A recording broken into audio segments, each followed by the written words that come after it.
Now we're live. We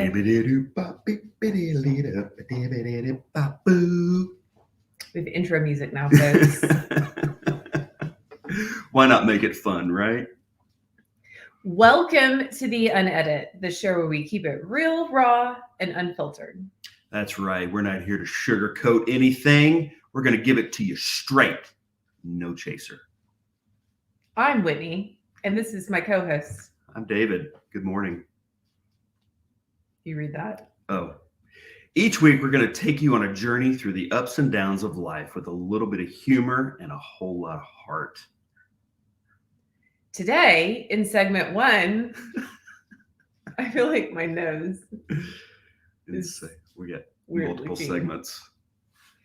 We will be walking you through the heart framework, sharing tips and insights for how to achieve your goals and live your best life. And in segment 2, we're going to be riffing. It's actually says we were going to be bantering back and forth, riffing on the latest news, trends, and pop culture. Which is going to be... Because you know me, I'm trendy and into pop culture. and I'm pop culture. Yeah, I guess. So sit back, relax, and get ready for a wild ride. This is the Unedit. Cut to the little thing. Back. Go. I told ChatGPT to write us an intro and outro. I don't know I don't like sign off script. I don't know. I like a sign on, sign off. I don't even know what you call that.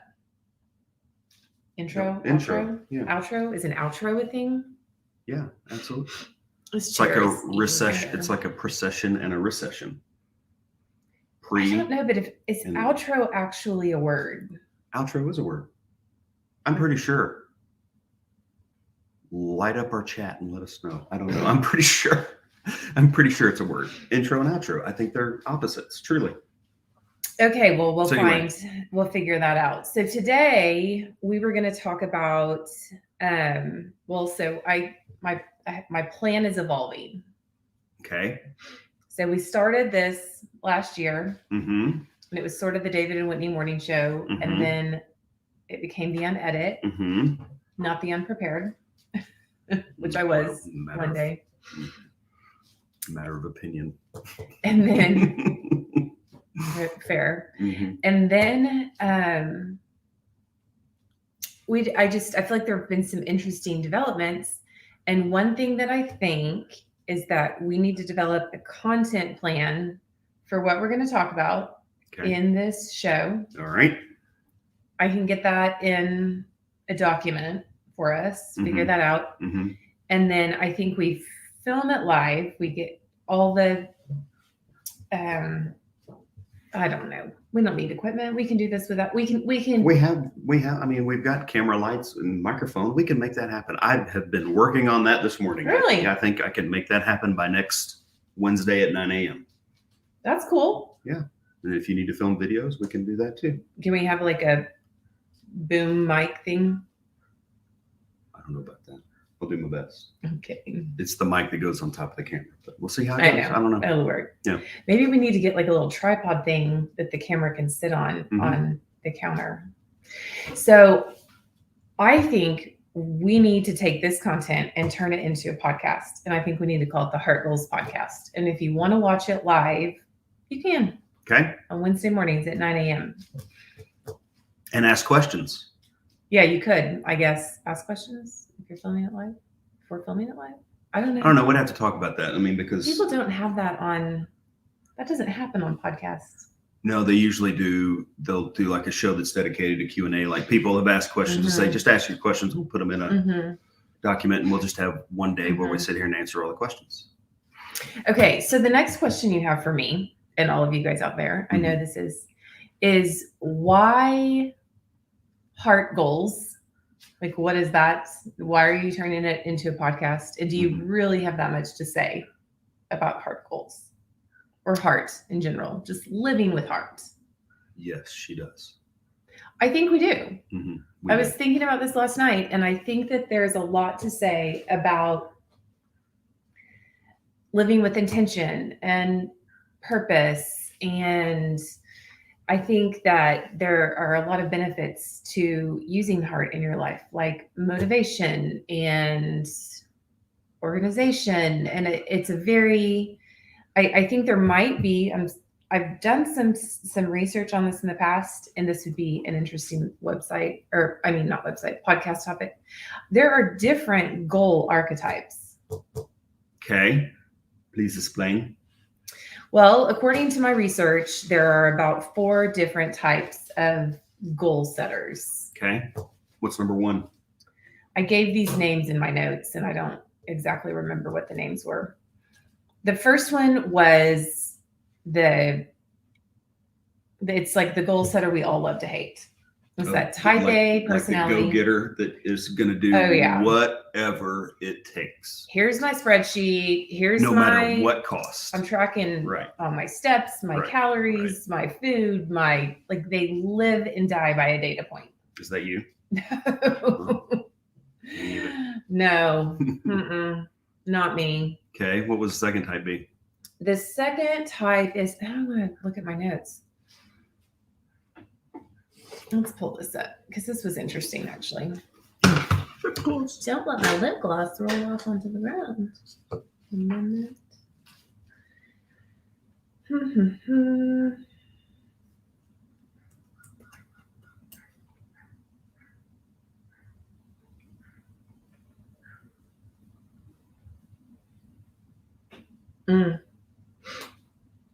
Interestingly enough, it's not in my Rome research. What? Note-taking device. Where did you find it? Or where did you put the notes? It's probably still in Evernote from a few.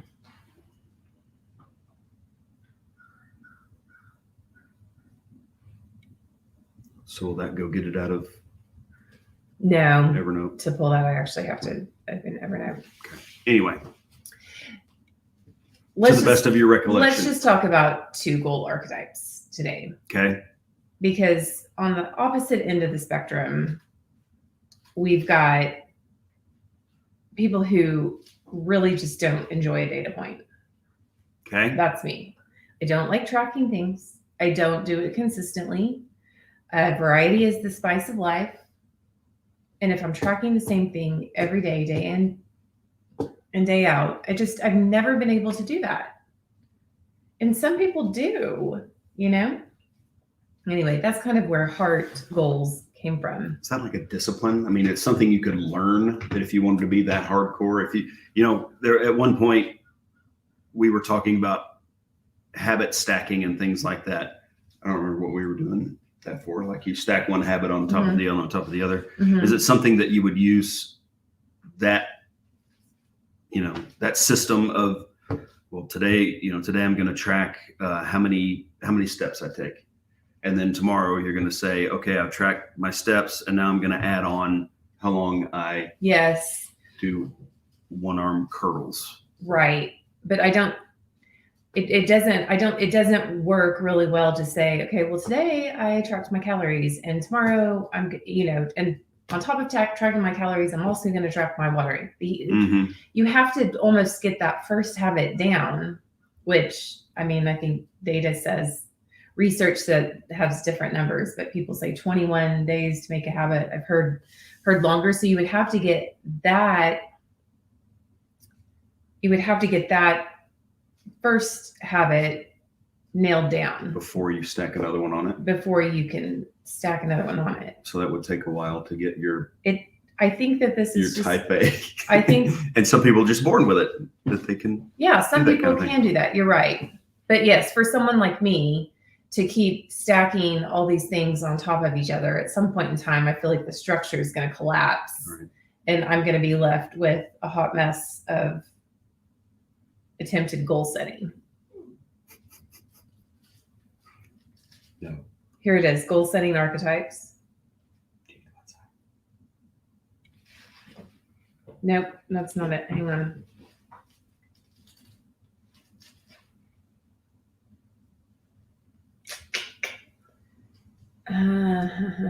I wrote a lot about this. Here it is, writing goal archetypes. That's a quiz. Well, that's research for me to do. Here's what I've got. 4 types. The go-getter. That's Mhm. the first one we talked about. The investigator. That's the person who's slow and steady. They're going to make sure that this is a goal that they want to try to achieve. They're going to Mhm. research how to do it. They're just Mhm. really researchy. The individualist. This is probably the creator. It's like if everybody else is setting goals, I'm just going to say goals aren't for me, Mm. you know? Mhm. And then even though an individualist would probably have some goals. And then the enthusiast, this is probably me, never run out of new ideas. Your life is full of half full brainstorming notebooks and abandoned planners. You see new possibilities all around you, but you need help breaking them down and bringing them to completion. Mm. You're all about potential, possibility, big dreams. You bounce quickly from idea to idea. Mhm. It's hard to focus. Okay, so that's a high level overview. Oh, Martha's Where are here. we going with that?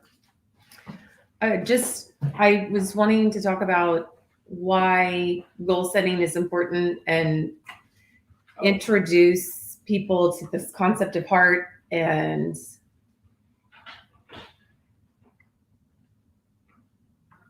we've been doing this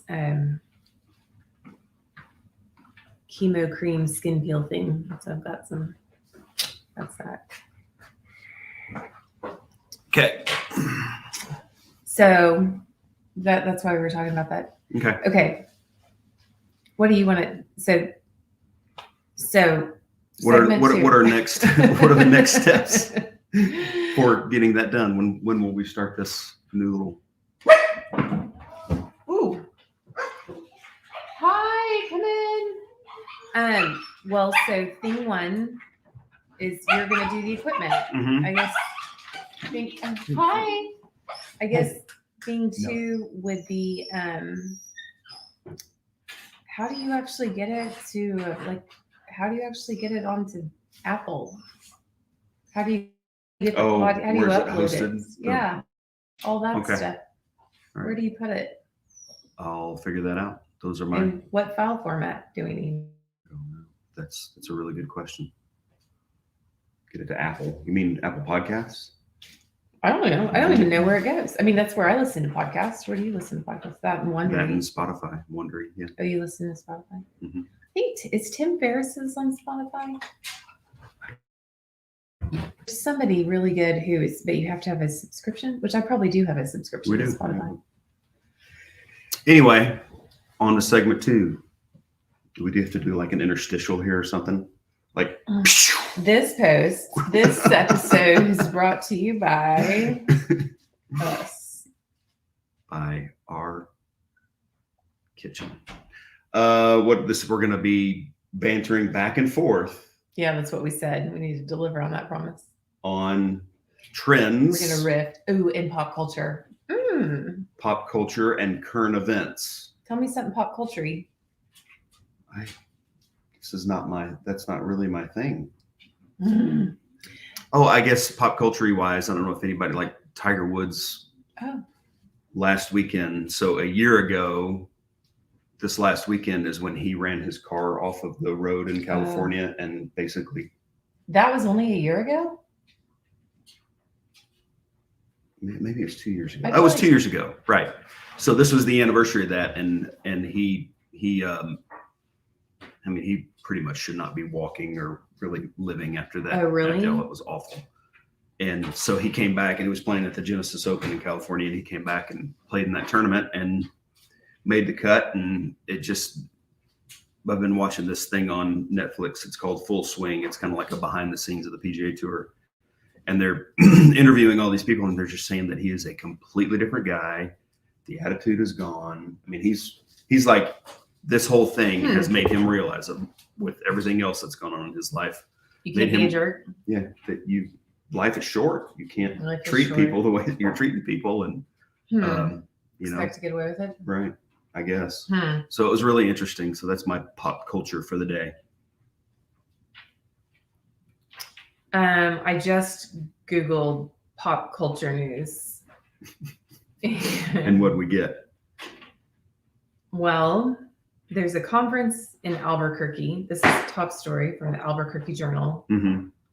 There's a conference in Albuquerque. It takes a cerebral approach to pop culture, which I think is most of my pop culture friends aren't cerebral. So We should add like a little segment in here about Daily Taylor or something. You come up with it. Taylor Swift fun fact of the day: like, is she engaged? Is she getting married? Will she be able to sell tickets to her tour without making people mad? Oh, she did make some people mad. I have a friend that's going to. Really? I just Googled Taylor Swift fact of the day. I'll just Google Taylor Swift news because, yeah, who doesn't want to know what? Here we go. This is great. Does Taylor Swift exist in the Marvel Cinematic Universe? What? She was in a movie that we watched. This is an article from Collider. She's actually pretty good. I don't know what that is. She was in a movie we watched over Christmas, and she was only in there for about 10 minutes, then she got shot in front. Her character did, not her. But she was really good, and I was kind of looking forward to see more of it, and all of a sudden, she's no longer in the show. Let's see. Why else hasn't Taylor Swift appeared in the MCU? I mean, that is reaching for stuff to write about Taylor. Yeah. They're trying so hard to get her in the Marvel Cinematic Universe. Here, I suppose I'm going to text you this because we should link this in show notes. That was a weird inhale of air. Yeah, so apparently Taylor Swift hasn't made an appearance in the Marvel Cinematic Universe, which would also explain why I don't like Ant-Man. Oh, that was, I think that was a combination of experience and maybe a little bit of movie. But Ant-Man and the Wasp, whatever it is, the the one that just came out. The kids wanted to, or our middle boy wanted to go see it for his birthday. I liked the first Ant-Man when we watched it here. Mm-hmm. I think there's another one in between Ant-Man and Wasp, which is the girl in the black and white. Oh, the black and yellow. Yeah, and then this one was what's that called? The alternate universe Quantum. Quantum, yeah. They went subatomic, and then I think it was 2.5 hours long. And then I think they went subatomic in the subatomic. Like Ant-Man got. He wasn't just the size of an ant. Mm-hmm. He went subatomic and got smaller than an ant. And then if I understand everything correctly, and I might not because I checked out no less than 3 times during that movie, he went subatomic into subatomic. Wow, that's meta. It was, yeah. And I just was like, that combined all this with to save the universe. If this is the screen, we were sitting right here at the bottom of the because they're the only 5 seats I could get together. It's one of those reserve seat This is me theaters watching the movie. that brings you ice cream with vodka in it if you want it. Yeah, that's fine. And I Actually, got the last 5, and they'll bring you shots and you can mix it. Close to it. So I did not enjoy that part, but parts of the movie were funny, and I thought it was entertaining. So maybe I'll watch it again and see if I can talk you into liking it. I don't know. The kids liked it at all. Okay. Well, we have a thumb down over here, and I kind of give it a little sideways until I see what's what. How's that for pop culture news? You also have told me recently that Indiana Jones is coming back. Oh, yeah. And Harrison Ford is going to waddle his 80-year-old self out on the screen again. And I just don't know what's good. I heard the reason why these other two, why he and you don't did know these other anything two. about pop culture. I know. I just got to get me rolling. Got to get me riffing. Is Star Wars, they wanted him to come back in this last Star Wars as Han Solo, and he said, I'll do that if you get me 2 more, if we do 2 more Indiana Jones is George Cameron, right? No, Lucasfilms. Lucasfilms, yeah.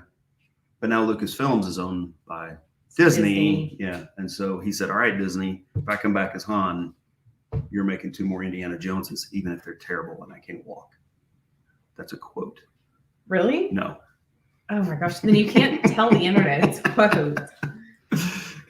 Not a quote. There is a show that someone told us about on Apple. It's called Shrinking. We haven't watched it yet. I've been too busy to even. I mean, I love Harrison Ford. It's Harrison Ford's in it, and just he's supposed Harrison to be Ford really good as an action hero. I think the time has passed. I mean, it's. Look at Tom Cruise, though. I mean, Harrison Ford is 50 older something. than Tom Cruise. No, he's 60. Oh, well, there you go. Tom Still Cruise 20 years younger. is 60, ladies. 60. And gentlemen. Top Gun was so good. So good. So good. It was good. I just want a really good storyline, and it was better in the theater than watching it on TV at home, for sure. It's still so good. Okay. Special effects, the soundtrack, the patriotic themes. Yep. Tom Cruise on a motorcycle with no helmet on. It's a terrible example. That Tom Cruise dangerous. should be wearing a helmet, but it's just not the character. But I mean, that's just. And then I don't know. They're probably. I mean, isn't that just like safety 101? Wear a helmet. Mm-hmm. But he's on that runway, no helmet, got his aviators, the jacket, the whole 9 yards. So good. He flies a plane that's got a millimeter of aluminum between him and the speed of zero sound. atmosphere and the speed of sound. I think. I mean, really, millimeter? Yeah, I don't know. It can't be that thick, but it's not very thick aluminum. It's keeping the outer space from coming into his cabin. So I mean, what's the big deal of riding a motorcycle with a helmet when you're going Mach 12 or whatever he got up to? Not 12. I think because he was supposed to get to Mach 10. What did he get up to? And then he kind of turned into a fireball, and I think it came down and ended up in that restaurant. I can't remember. And that little boy looking at him like he's from outer space. At least wants his water. Where are you? And the little boy is Earth. Where am I? Earth. It was funny. Anyway.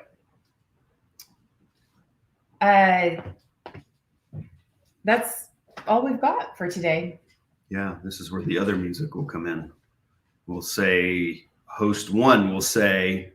But you're going to do the music? Oh.